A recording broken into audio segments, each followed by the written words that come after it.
তো আজকে আমি তোমাদের সাথে শেয়ার করতে চলেছি আমার মা সকাল থেকে সন্ধ্যা পর্যন্ত যে কাজগুলো করে থাকে আমি সেই কাজগুলো করার চেষ্টা করব। আমি জানি না কতটা কি করতে পারবো। By the way, welcome back to my channel. তো সকালবেলা মা পুজো করে বেরিয়ে গেল মাসিমণির বাড়ি।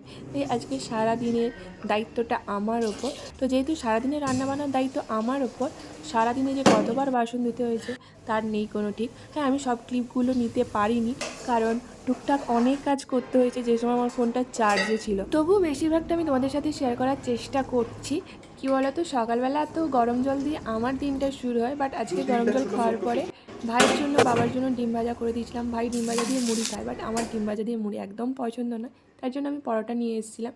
তো আমি ব্রেকফাস্ট করে নিলাম, কারণ আমি জানি না এরপরে এত কাজের চাপে আমি খাওয়ার সুযোগ পাবো কিনা।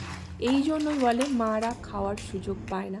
তো যাই হোক, আমি তো পাম্প টাম চালিয়ে জল টল তুলে নিলাম। তো যেহেতু আজকে দুপুরেও ঝড় বৃষ্টি হয়েছিল, তার জন্য আজকে বিকেলে আর গাছে জল দিতে হয়নি। এটা মা প্রতিদিন করে থাকে। তো আজ সন্ধ্যেবেলা আবারও ঝড় বৃষ্টি হয়েছিল, তাই আমি জামা কাপড় তুলতে গিয়ে পুরো ভিজে গেছি। That's it.